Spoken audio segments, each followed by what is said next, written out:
góor jigéen defe naa ñaar ñi ci wax kenn ki moom il est téméraire waaye du ma ko tontu je parle aux Sénégalais démb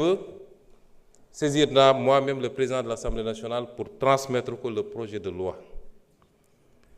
C'est le premier projet de loi que je porte moi-même et je l'assume.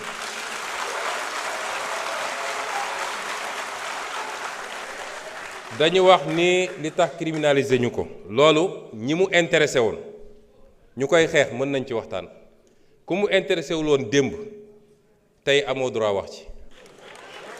tu es disqualifié ñooñu mu intéressé woon nag ñoom ñëpp ba ñu dajee c'est le lieu mu féliciter ànd sàmm jikko yi ak ñeneen ñu yëngatu ci lii ñoom ñëpp ba ñu dajee ñoo dëppoo ni mën nañu am lu ñu bëgg en restant le truc au niveau de délit mën nañu am lu ñu bëgg wala lu ko gën sax moo tax projet bi ànd sàmm jikko yi déposé dañ ko bàyyi ci délit projet bi ma def te sukkandiku ci loolu ak leen luñ ci yokk dañ ko bàyyi ci délit lañ ca bëgg nag dinañ ko am ba mu mat sëkk ñi ciy wax ci opposition ma wax leen lu leen ci tax a jóg bu ñu jógee dañuy dem seeti seen leurs maîtres occidentaux ne leen waxoon nañ leen ñi ñu bon lañu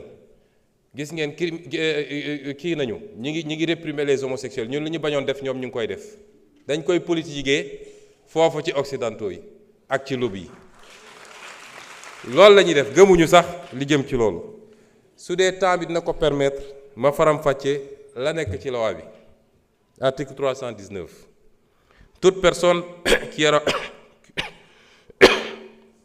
toute personne qui aura commis un acte contre nature sera punie d'un emprisonnement de 5 à 10 ans donc et d'une amende de 2 millions à 10 millions de francs loolu la ñu wax sans préjudice des autres peines. Si l'acte est commis avec un mineur, le maximum de la peine sera prononcé. Le juge ne pourra prononcer le sursis, ni réduire l'emprisonnement au-dessous du minimum de la peine prévue à l'alinéa 1 du présent article. loolu verrouillé nañu juge bi ba moom ci boppam mënatul bàyyi nit mu dem ni mu tuuti 5 ans yi dina ko wax ni mu tuuti kon loolu soxlawoo criminaliser pour am ko ñu teg ci ni tout acte sexuel ou à caractère sexuel entre deux personnes de même sexe constitue un acte contre nature ñu définir ko mësuñu koo définir tout acte sexuel ou à caractère sexuel entre deux personnes de même sexe ou tout acte sexuel à caractère sexuel commis par une personne de l'un ou l'autre sexe sur un cadavre humain ou un animal. Toute personne qui aura fait par l'un des moyens énoncés à l'article 248 l'apologie d'un acte visé à l'alinéa 3 du présent article sera puni d'un emprisonnement de 3 ans à 7 ans et d'une amende de 500 000 à 5 millions. loolu newuloon ci loi bi weesu mooy apologie man bi may nekk député ànd sàmm jikko bi ñëw gis ma dama leen ne loi bi ni ngeen ma ko andilee doyaguma parce que une loi ne doit pas créer de l'insécurité juridique te loolu dinaa ci dellu si ma ne leen en tant que député du ma ko wote moo tax boobu wotewu ma ko woon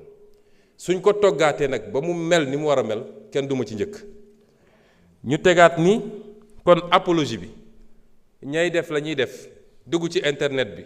wala góor yi daje sol seen marinière def seeni truc am na ku ma ne ndax taaje boon bokk na ci loolu la ñu wax ne loolu bokkatuñu ensuite ñu ne constitue l'apologie d'un acte contre nature toute représentation publique par la parole, l'écrit, l'image, le geste, le son ou par tout autre procédé quelconque tendant à promouvoir l'homosexualité, la bisexualité, la transsexualité, la zoophilie, la nécrophilie ou toute autre pratique assimilée. foofu dañu am na ñu jàpp ne dañoo def dugal ci ay détails homosexualité dafa ëmb lépp bu dee bu jigéen bi la ñuy wax lesbianisme bu dee bu góor ñu ne gay wala xam lan donc su ñu nee homosexualité yóbbu na loolu yépp ñu ne toute personne qui aura financé ou appuyé le financement mosu cee bokk parce que xam nañ ni li gën a aggraver affaire bi mooy xaalis bu bëri bi ci gars yi di distribuer ci la ñuy appatee xale yu bëri ba ñooñu mujj nekk nag ay habitués li ñu wax ci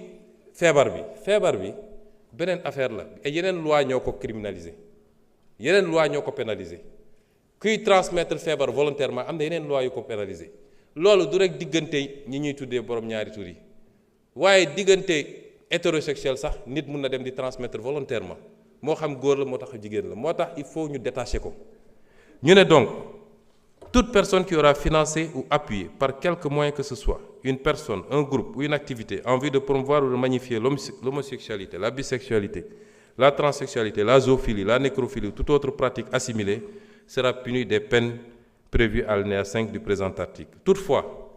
n'entrent pas dans le champ d'application du présent article les actes accomplis par les structures et organisations de santé dûment agréées dans le cadre des politiques de santé. loolu tam dafa am ñoo xam ne seen liggéey ci loolu la màcc ñooñu mënuñ leen boole ci loi bi may profité nag di wax ak nit ñi li xew ci réew mi rafetul nekk di génne ay bulletins de santé jàmbur le statut sérologique des gens ñooñu léeg-léeg dañoo am njaboot seeni doom ñemeetuñu dem école ce qui se passe dans ce pays-là est inadmissible. Instruction, secret de l'instruction amatul diggante enquête bi parquet juge d'instruction tous les PV sont dans la rue kan moo jox nit sañ-sañ mu ne diw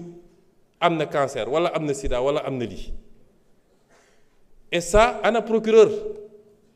dañu war a interpeller tout de suite ñu koy def c'est des familles qu'on est en train de détruire par l'irresponsabilité de quelqu'un boo xam ne peut-être moom la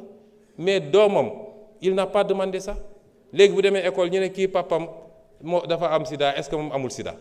au nom de quoi on le fait ak ñi nga xam ne dañoo jàpp ni ñoom la yàlla wàcce pour ñoom ñu wax ci lii ñoom dong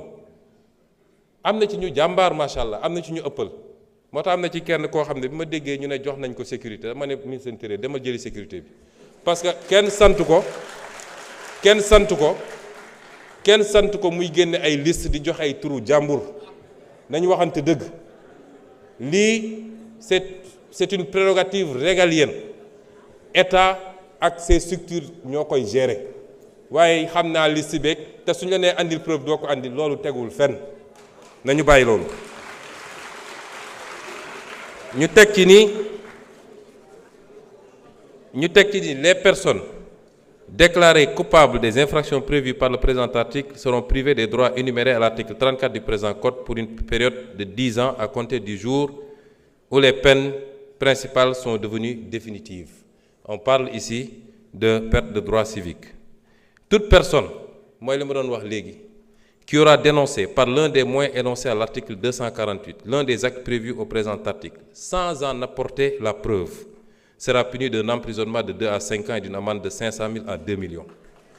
Parce que duñu permettre aussi du rek dénoncer sans preuve